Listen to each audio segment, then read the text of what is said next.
on BBC Radio Gloucestershire. So more of the day's news. You may have heard about this today. Men who served in the army are more likely to commit a violent offence in their lifetime than their civilian counterparts. That's the finding of work at King's College, published in The Lancet. In the first large-scale study of its kind, researchers linked the data of more than 13,000 serving and ex-military personnel with national criminal records. One of the authors of the report is Professor Sir Simon Wesley. He says those who are in combat roles have often come from difficult and aggressive backgrounds, but he says the researchers made allowances for that. When you control for that, it still is there is still an impact of combat, and that's mediated partly through excessive drinking and partly through developing post-traumatic stress disorder, developing mental health problems as a result of combat. Well, on the line now is Bob Paxman, who set up the charity Talking2Minds in the Forest of Dean, which helps those suffering from post-traumatic stress disorder. Good evening, Bob. Good evening. Good evening. So you've heard what the one of the authors of the report said there. From your experience, what is the problem? Well, to be quite frank, I think that the problem is to do with the whole repressed emotions side of life. Guys are coming back after being highly trained in hostile environments, in military skills and drills. They're experiencing some very violent and often traumatic experiences which are basically repressed, and when they come back to UK, back into a civilian environment, there isn't the mechanism or a successful mechanism in place at present to be able to address those emotions. So add alcohol, you're getting into the realms of emotions coming up, and the guys just simply, in some cases, just don't know when to stop. One of the things that I had heard today was someone was saying that they went to get help, but a lot of blokes don't. They I suppose there's a bit of machismo about it. They don't like to admit to having a potential problem.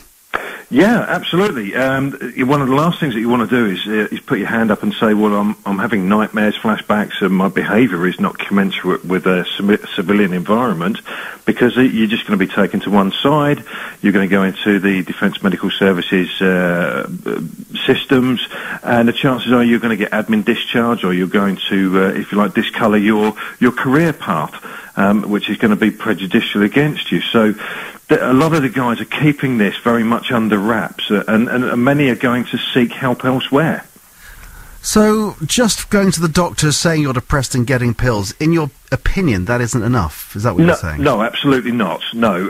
All that's doing is actually cushioning the problem.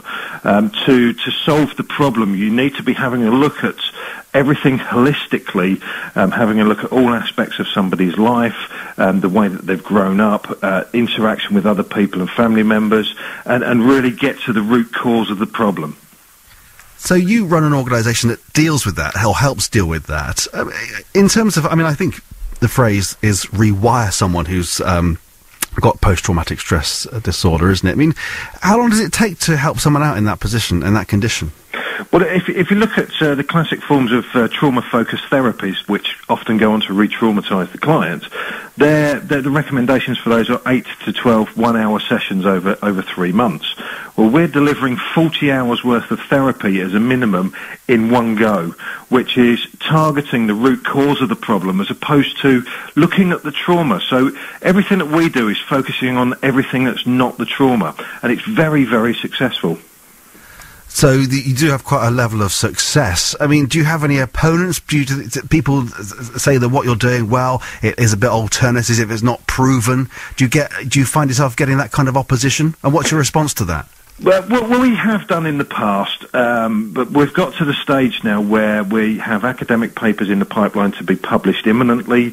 We have a series of universities and medical research companies that have taken us very seriously and committed a lot of time and effort and expertise into studying what we're doing. So, yeah, I can understand that some people are not going to like change, but what we've got is actually helping people get well, whereas a lot of the classic forms of therapy are backed up with drugs, and they create revolving door clients, which is never helpful.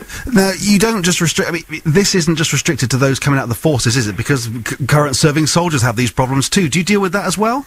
Absolutely. We have a number of guys coming to us under the radar, if you like. We have blue light services and civilians alike. So, yeah, we're open. We have a duty of care to work with somebody as and when they present. But hearing you talk, Bob, it sounds like the forces could do more for those who go into battle on behalf of the country. But why don't they? Or why does it seem that they're not helping much? Well, I think the problem's actually a little bit bigger than this. If you look at the American figures, they're suggesting around about 19% of those returning from hostile environments that go on to develop the symptomology of PTSD. There is no difference between an American soldier's mind and mindset and a British soldier's mind and mindset. So we're looking at the Brits turning around and saying it's 0.4% for the prevalence of PTSD. Well, if you take this latest study into account, along with other studies that King's College have undertaken, they've basically covered the figures, if you like, massaged the figures with the fact that alcohol and aggression make up the rest of that percentage. So they're moving in the right direction. I think another couple of years, and we might actually see the figures the same as the United States. Well, I was going to say that the Ministry of Defence, which funded this research, says that it shows the vast majority of military personnel are not likely to commit a violent offence when they return from operations, which is important to mention that. It says it's committed to supporting members of the armed forces and their families as they return to civilian life after being deployed. So it sounds, with all the medical research, the research, I should say, that you're providing, that maybe, as you say, in a couple of years' time, it could be set up better, couldn't it, to help people coming back? Absolutely, and I'm sure at some stage the MOD will be engaging with us, because there's a lot of medical services, NHS, GP commissioning groups actually connecting with us now, because they want to see something that's different. They want to see an evidence base from a different approach. Well, Bob, it's been good to talk to you. Thanks very much. Thank you. I'm sure we'll catch up again. That's Bob Paxman, who set up the charity Talking2Minds in the Forest of Dean, speaking